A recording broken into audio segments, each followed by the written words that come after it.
The 7 Ravens by the Brothers Grimm. There was once a man who had 7 sons, and still he had no daughter, however much he wished for one. At length his wife again gave him hope of a child, and when it came into the world it was a girl.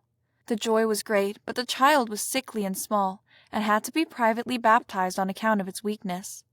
The father sent one of the boys in haste to the spring to fetch water for the baptism. The other 6 went with him, and as each of them wanted to be the first to fill it, the jug fell into the well. There they stood and did not know what to do, and none of them dared to go home. As they still did not return, the father grew impatient and said, "They have certainly forgotten it while playing some game, the wicked boys."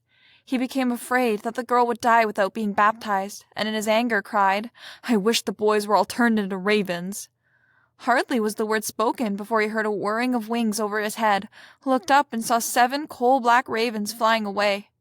The parents could not withdraw the curse, and however sad they were at the loss of their 7 sons, they still, to some extent, comforted themselves with their dear little daughter, who soon grew strong and every day became more beautiful. For a long time she did not know that she had brothers, for her parents were careful not to mention them before her. But one day she accidentally heard some people saying of herself that the girl was certainly beautiful, but that in reality she was to blame for the misfortune which had befallen her 7 brothers. Then she was much troubled, and went to her father and mother and asked if it was true that she had had brothers, and what had become of them. The parents now dared keep the secret no longer, but said that what had befallen her brothers was the will of heaven, and that her birth had only been the innocent cause.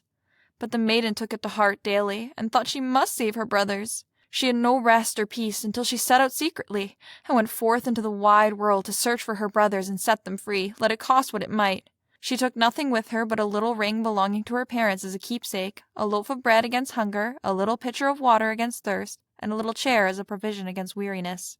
And now she went continually onwards, far, far, to the very end of the world. Then she came to the sun, but it was too hot and terrible, and devoured little children. Hastily she ran away and ran to the moon, but it was far too cold, and also awful and malicious, and when it saw the child it said, I smell the flesh of men." At this she ran swiftly away, and came to the stars, which were kind and good to her, and each of them sat on its own particular little chair. But the morning star arose and gave her the drumstick of a chicken, and said, "If you have not that drumstick, you cannot open the glass mountain, and in the glass mountain are your brothers." The maiden took the drumstick, wrapped it carefully in a cloth, and went onwards again until she came to the glass mountain. The door was shut, and she thought she would take out the drumstick, but when she undid the cloth it was empty, and she had lost the good star's present. What was she now to do? She wished to rescue her brothers, and had no key to the glass mountain. The good sister took a knife, cut off one of her little fingers, put it in the door, and succeeded in opening it. When she had gone inside, a little dwarf came to meet her, who said, "My child, what are you looking for?" "I am looking for my brothers, the 7 ravens," she replied. The dwarf said, "The Lord Ravens are not at home, but if you will wait here until they come, step in." Thereupon the little dwarf carried the ravens' dinner in on 7 little plates and in 7 little glasses, and the little sister ate a morsel from each plate, and from each little glass she took a sip, but in the last little glass she dropped the ring which she had brought away with her. Suddenly she heard a whirring of wings and a rushing through the air, and then the little dwarf said, "Now the Lord Ravens are flying home." Then they came and wanted to eat and drink and looked for their little plates and glasses.